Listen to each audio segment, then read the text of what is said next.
Pengertian sistem ekonomi Pancasila. Secara sederhana, pengertian sistem ekonomi Pancasila adalah suatu hal yang diawali oleh ideologi Pancasila dengan berlandaskan kekeluargaan dan gotong royong.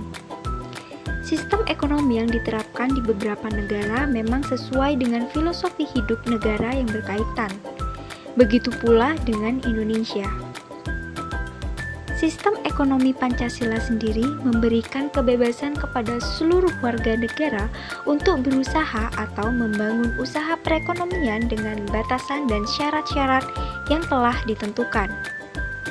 Produksi masyarakat kebanyakan adalah usaha swasta yang bersanding dengan perusahaan negara yang meliputi bidang pertambangan, transportasi, pertanian, perbankan, dan lain-lain. Tujuan sistem ekonomi Pancasila. Untuk apapun sistem ekonomi yang dianut oleh suatu negara, tentu ada tujuan yang diharapkan bisa tercapai oleh sistem ekonomi yang dianut tersebut. Untuk sistem ekonomi yang dianut oleh negara Indonesia mengadopsi sistem ekonomi Pancasila dengan tujuan diantaranya seperti: yang pertama, ada kemakmuran dan kesejahteraan masyarakat. Yang kedua, pertumbuhan ekonomi yang dihasilkan dari tindakan ekonomi dalam berbisnis. Yang ketiga, kestabilan ekonomi dengan kesempatan kerja yang bagus.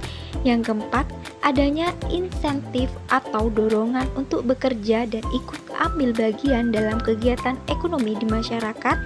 Yang kelima, koordinasi yang efektif dan efisien terhadap proses produksi, konsumsi, dan investasi. Contohnya, dalam menghadapi adanya perubahan cara produksi atau pola kebutuhan masyarakat. Selanjutnya yaitu contoh penerapan ekonomi Pancasila. Yang pertama ada koperasi. Adanya koperasi merupakan salah satu wujud penerapan ekonomi Pancasila yang dapat memajukan perekonomian dilihat dari institusinya. Koperasi merupakan usaha kolektif berasaskan kekeluargaan.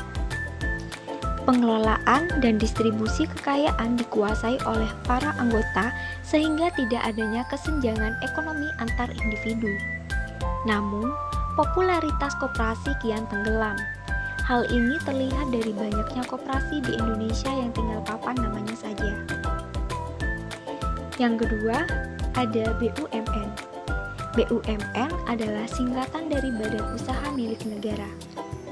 Adanya BUMN menunjukkan eksistensi peran negara dalam mengelola perekonomian di berbagai bidang. Jika BUMN mengalami privatisasi, maka bisa dilihat sebagai indikasi berkurangnya peran negara dalam pengelolaan perekonomian negara. Yang terakhir ada serikat buruh. Serikat buruh merupakan bentuk gerakan kolektif kelas pekerja.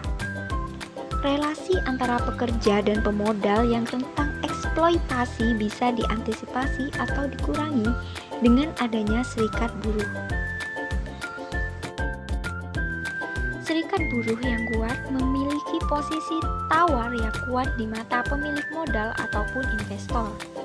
Kesenjangan pendapatan antara buruh dan pengusaha termasuk tim manajerial perusahaan bisa dikurangi apabila serikat buruh memiliki posisi tawar yang kuat.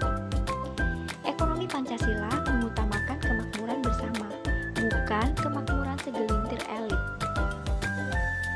Diharapkan dengan adanya sistem ekonomi Pancasila menjadikan salah satu fondasi yang kuat bagi para pembisnis milenial di Indonesia yang ingin mengembangkan sayapnya di dunia bisnis.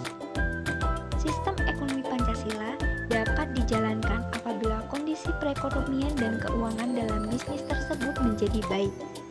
Bahkan, tidak sedikit para pelaku bisnis mengindahkan hal tersebut. Yang terakhir, peranan pemerintah dalam sistem ekonomi Indonesia. Dalam sistem perekonomian Indonesia, pemerintah memiliki peran yang cukup besar, yaitu sebagai pelaku sekaligus sebagai pengatur kegiatan ekonomi. Secara garis besar, peranan pemerintah dalam perekonomian adalah sebagai berikut. Yang pertama, pemerintah berperan dalam mengalokasikan sumber-sumber ekonomi secara efisien. Yang kedua, pemerintah berperan dalam distribusi pendapatan dari golongan mampu ke golongan kurang mampu. Dan yang terakhir yaitu pemerintah berperan dalam menstabilkan perekonomian.